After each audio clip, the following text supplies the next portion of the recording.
My father taught me to drive on his Ford Pinto. Anyone remember the Ford Pinto? Maybe you saw one on an episode of the TV show The Americans. It became a bit of an automotive joke in the before times. It had an unfortunate reputation in the popular press for bursting into flames. I think that was all a bit overblown. Anyway, it never happened to me. But my father taught me to drive on this Pinto, and to this day, when I drive, I remember his lessons. If you're ever on ice or snow and lose control, he said, don't slam on the brakes. Turn gently into the skid, not against it. And look where you want to go. Not the wall or the tree where you don't want to go. Keep your gaze where you want to go. I have had the opportunity to use that advice more than a few times over the years in New England, sometimes even while driving.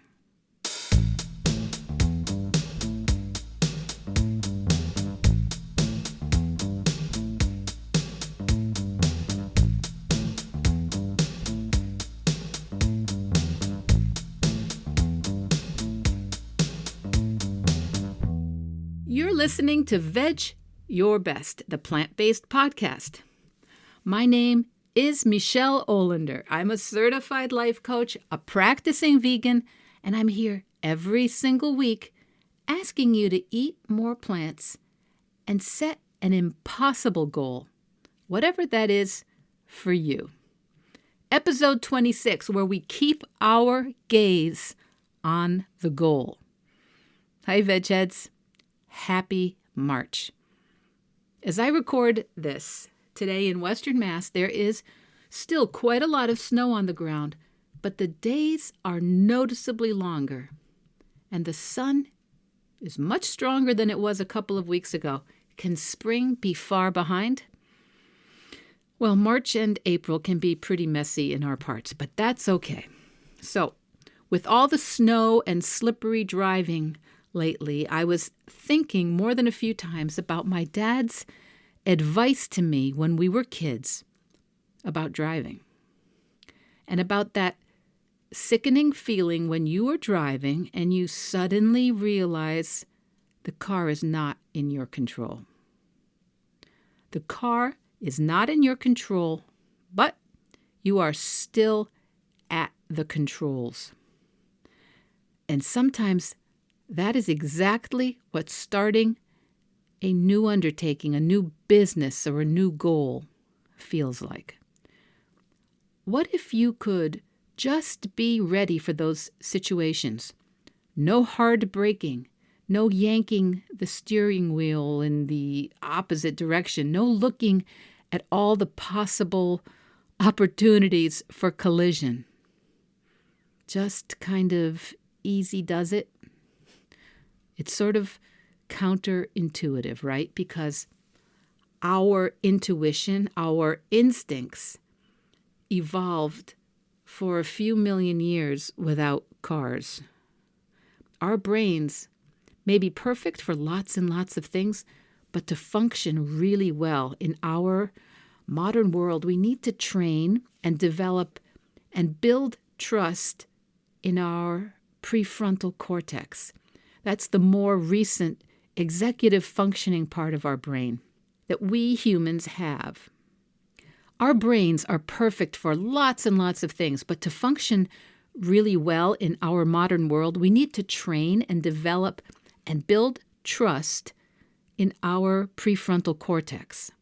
That's the more recent executive functioning part of our brain that we humans have that allows us to override some of our instincts and allows us to make plans, visualize eventualities, to learn without actually having the experience itself, and to develop ideas into reality. For the last couple of weeks, we have talked about impossible new goals. We've talked about starting before we're ready and dealing with that dream stealer, procrastination. 2 episodes on procrastination. Today, I'm going to talk about some of the details, some of the step-by-step of how I go about coaching my clients with their new projects. Most of my new clients begin with an 8-week program, which we talked about a couple of episodes ago. And a couple of things some of you remarked on in last week's podcast was when I said that without a plan, without some goalposts or dates or deadlines, our goals run the risk of fizzling. Not even failing, but just fizzling. Apparently that resonated with some of you, and I really appreciate all of you who emailed and DM'd me on Instagram because it means a lot, and it helps me know what you find helpful or interesting. So, without a plan, without some dates and deadlines, your goal is likely to fizzle. And bad as that sounds, for most of us, it sounds quite a bit better than failing. It feels a little bit better than failing. But is that true? Because fizzles sound like, what's the big deal if I take a couple more days? What difference does it make? Not really feeling like it. Would it be better to write a mediocre post? How about I wait? Huh? Those are fizzles. Fails, on the other hand, are so valuable. There's so much to learn in a fail.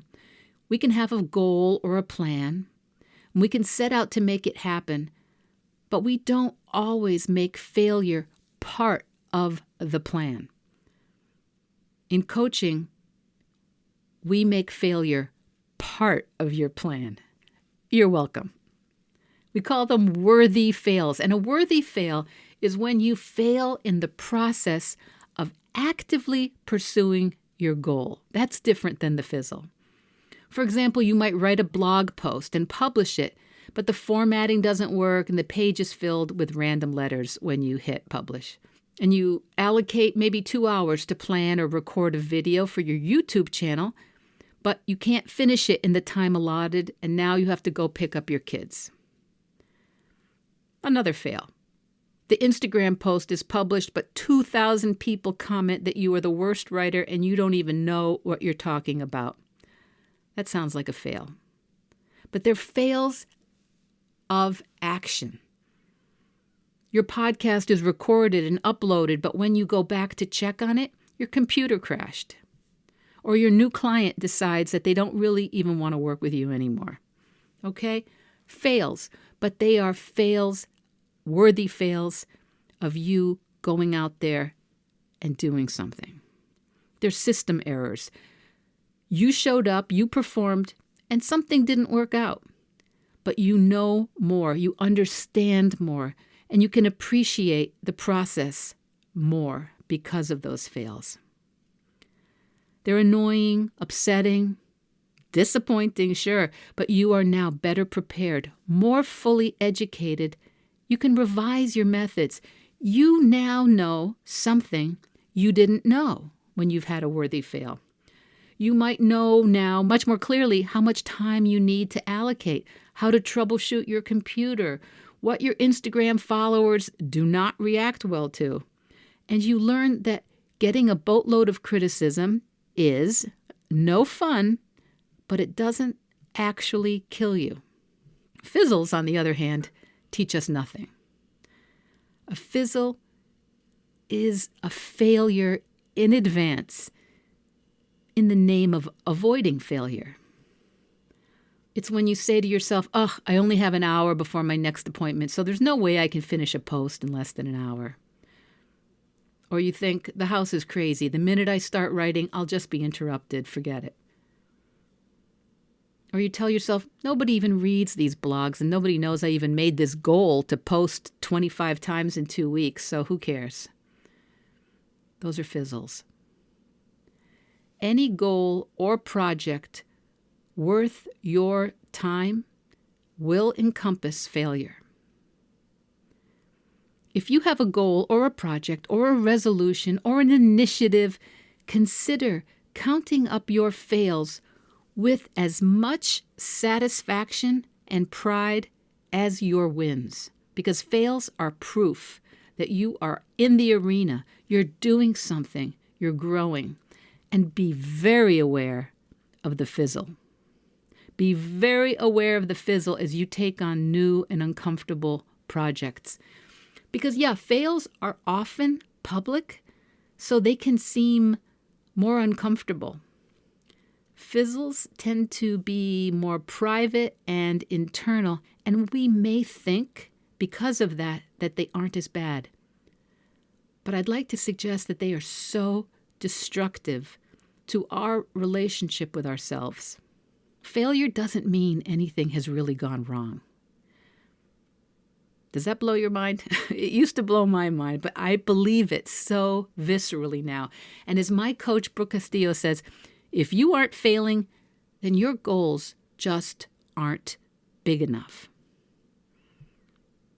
So where have you been avoiding failure by tolerating the fizzle of your goals? Because I'd like you to consider desensitizing yourself to the concept of failure. This was life-changing work for me.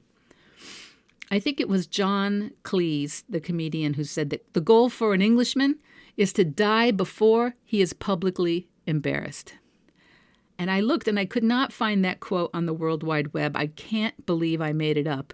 But unfortunately, I think that goal to die before you're publicly embarrassed is true for a lot of us, regardless of nationality, ethnicity, or gender. A lot of us.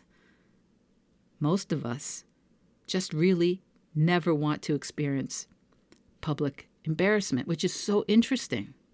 And I get it. But that is exactly what the most celebrated people in our society do. They put themselves in harm's way for some public embarrassment.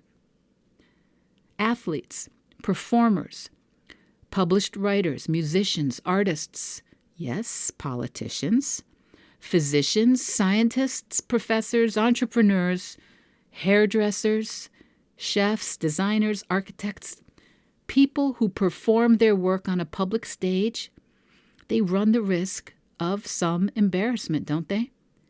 And we certainly do not want all these people just staying home. So, if you've been playing along at home these past few weeks, listening to our podcast here, working on your big goal, maybe thinking about your new goal or your new project, I'm encouraging you to maybe double it. Make it bigger. Make it scarier. Make it a bit more, yikes, I just threw up a little in the back of my mouth, kind of scary. And we're going to take that scary-ass goal, and instead of saying, yup, I've got this, we're going to make friends with the possibility that we are going to fail. And we are going to fail all over the place, frequently, and in public too. Because when you make friends with the idea of a goal so big that you will probably fail, your brain just does not know what to do with that. So make $100,000 this year in your brand new side gig that hasn't even started. Write, direct, and produce a movie. Teach 1,000 people to lose weight and get fit with a vegan training plan. Run 5 marathons in 12 months. I don't know, get your songs published and recorded by Lady Gaga on her next album. Your brain is used to telling you that your ideas probably won't work and encouraging you to quit or lie down or eat something or scroll your phone. But when you offer it, what I call an impossible goal, you do an end run around that negative brain chatter. Yeah, we're going to fail, brain. Nuts, right? Right. Failing is the whole plan. your primitive brain is going to be speechless for a while, and your prefrontal cortex, your higher brain, is going to be like, wait, what? Can we even do that? Yeah. You can fail on purpose. Any of us who has ever done weight training, that's very normal procedure, right? You lift weights deliberately to failure. That's the strategy. That's how you systematically stimulate your muscles to grow.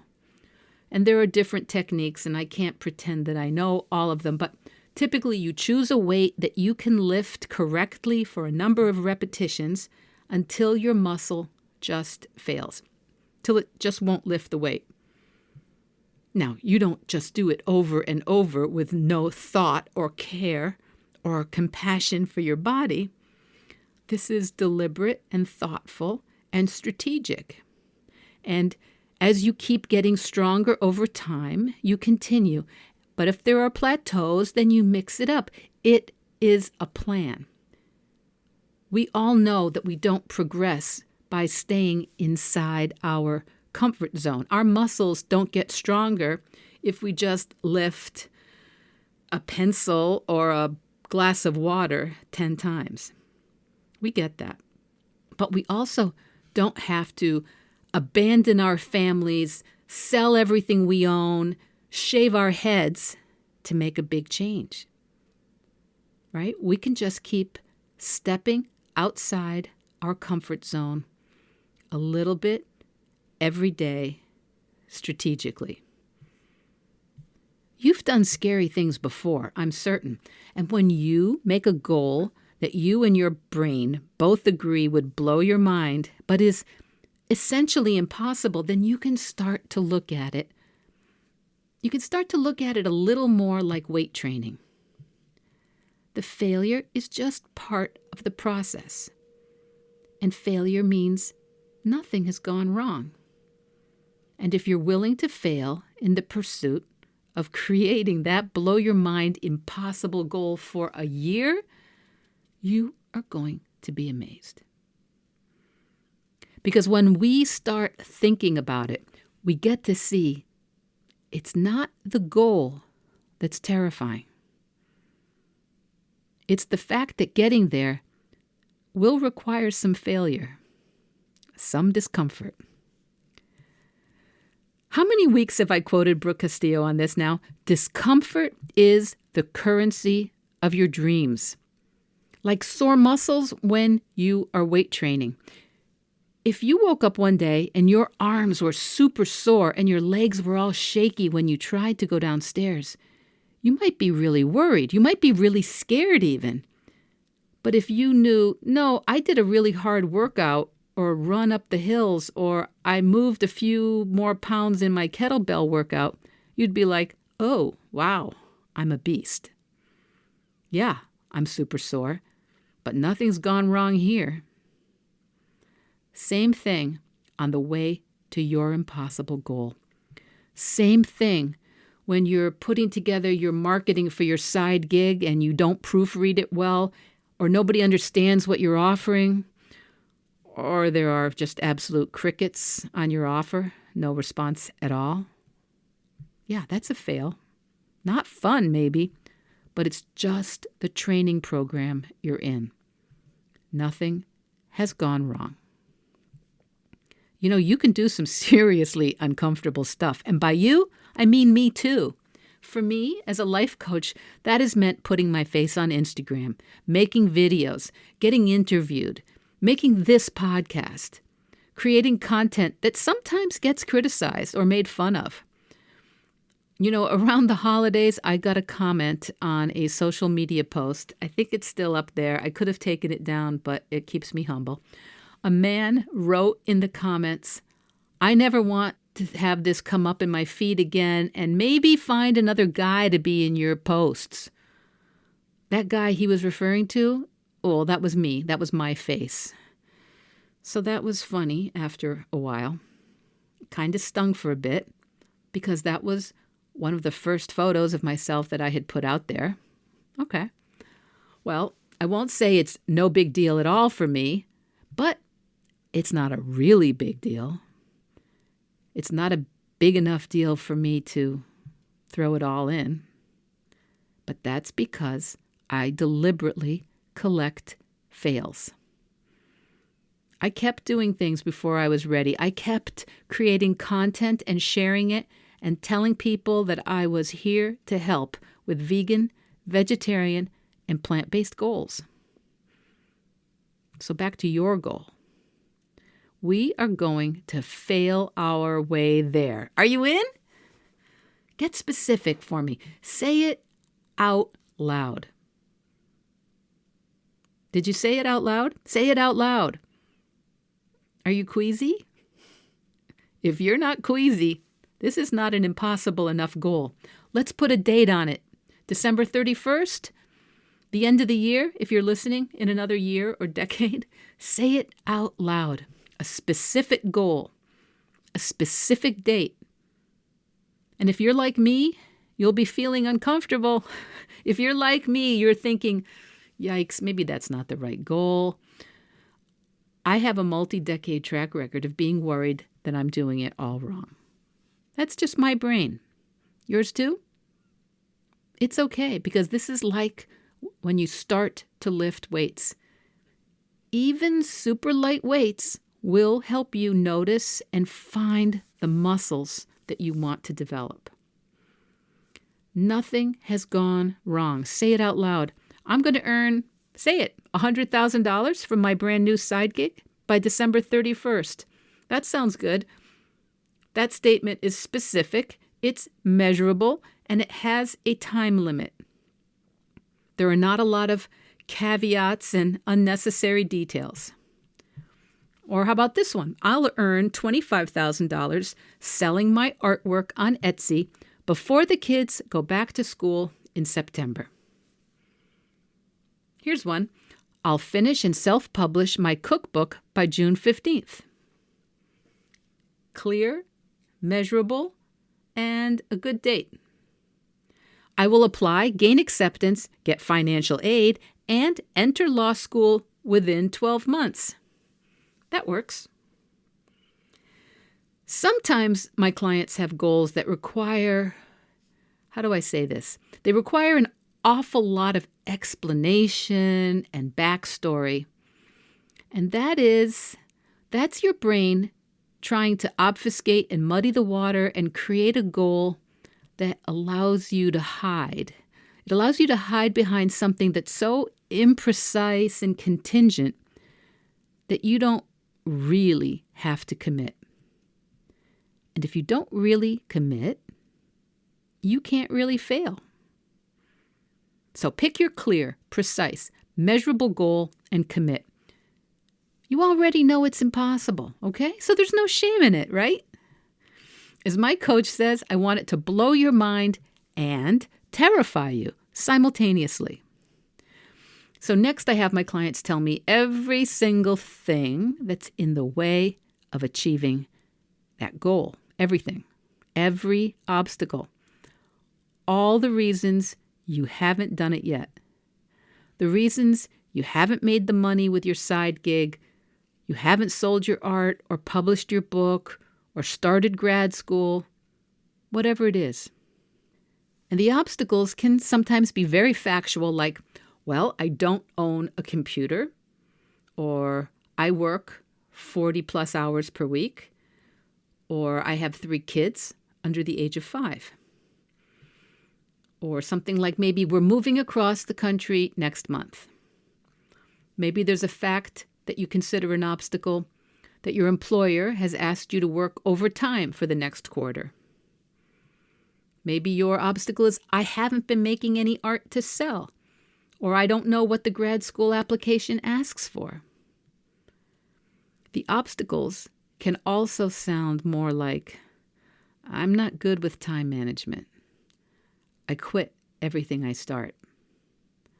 I don't think my spouse is going to like it. I never did it before. What makes me think I can do it now? Once you start with this list, in my experience, it will all just keep coming out. your brain will start trying to figure out which is the idea that will get you to drop this crazy plan. The kids will starve because my spouse can't cook and I will never be able to cook dinner if I start this. One of my clients last week actually said that to me when we were brainstorming. The kids will starve because my spouse can't cook and I will never be able to cook dinner if I start this.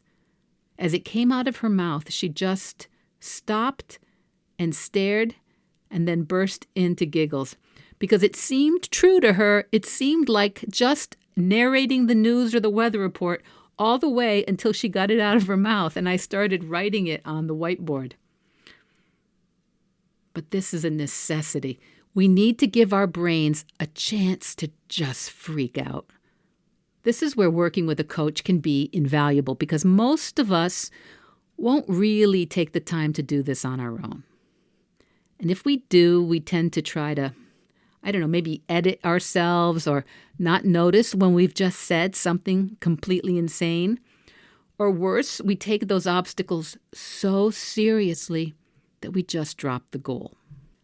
The process of going through all the obstacles that your brain is throwing out, all the reasons your brain is dishing up for why you aren't even allowed to have an impossible goal, this is so powerful.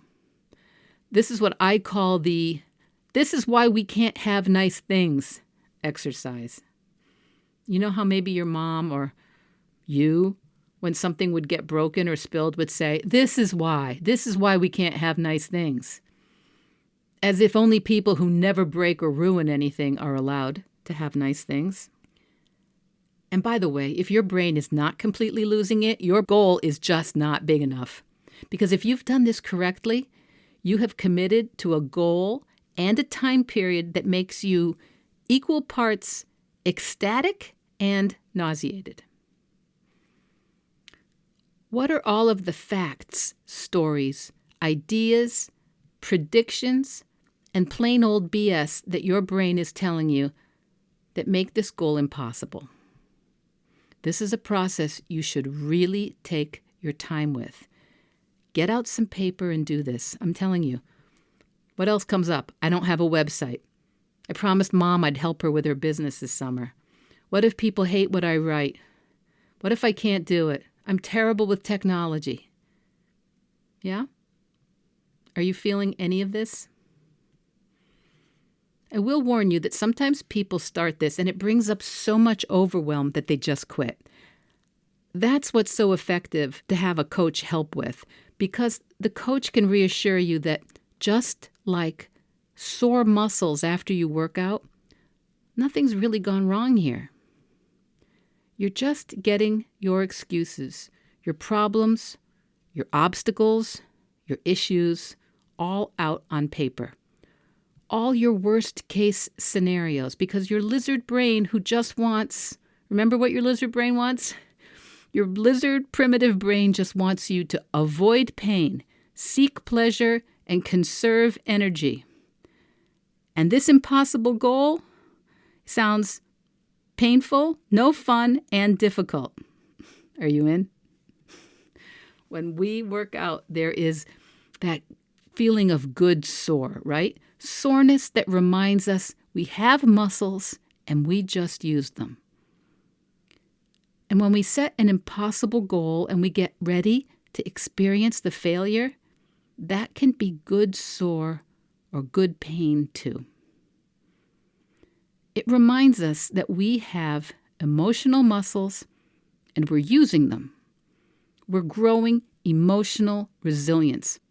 Have you heard of the Hard 75 challenge? There's been a lot of talk about it lately, and it's the appeal of challenges like Hard 75, marathons, Ironmen, Tough Mudders, ice water challenges.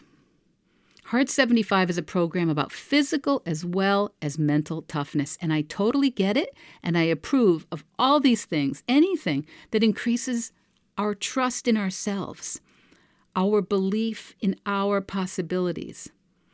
Any of these programs that increase our emotional resilience and our mental toughness.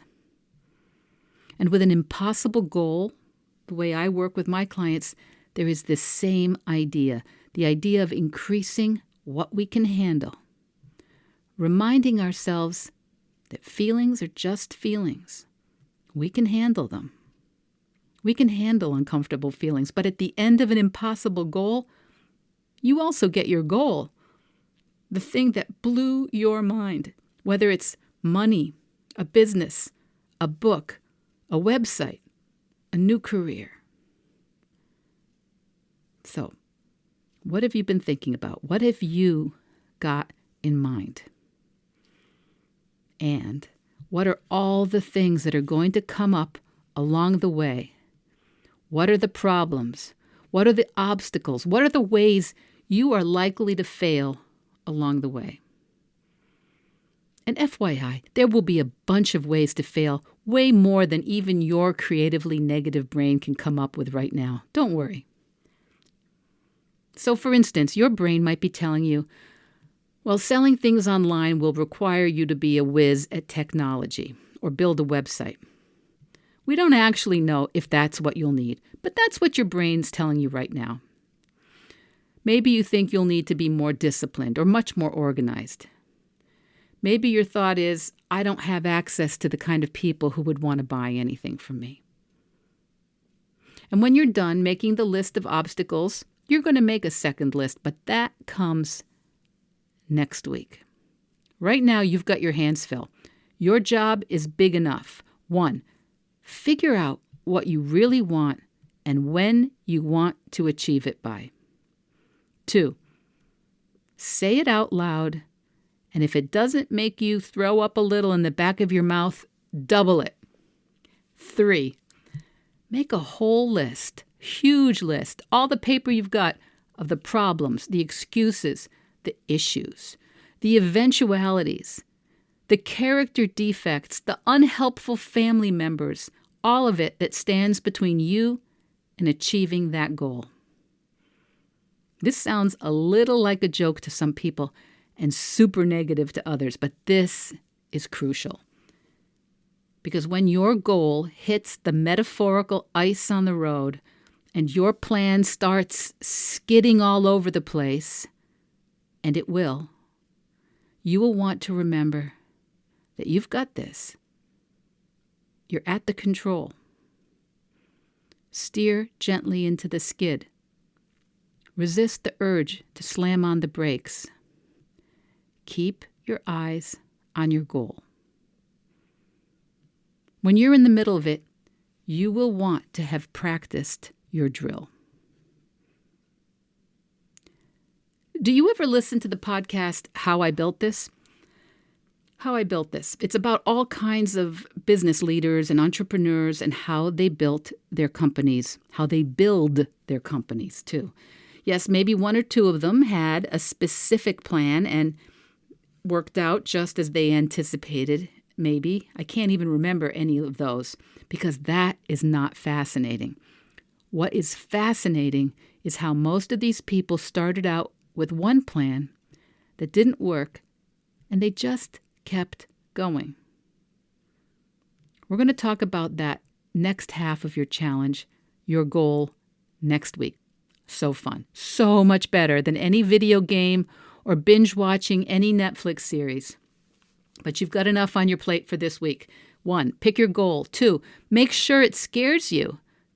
3, list out all the reasons you'll probably fail at it. And then listen in next week. I would love it if you would email me some of the goals you guys are considering and some of the things you think are standing in your way. And in the meantime, program your brain to notice all the people who have done something like the goal you're setting. Because those other people who did it, they probably had a lot of issues, problems, complications, deficits, and family members working at odds. Program your brain to notice how others have achieved their goals, not necessarily in spite of those obstacles, but maybe even because of those obstacles. Next week, we'll talk a little bit about that. Maybe some of the things that seem like obstacles, that seem like problems, could really be your superpower, your secret weapon on your way towards your impossible goal. Maybe? Even if you think, yeah, no, Michelle, humor me.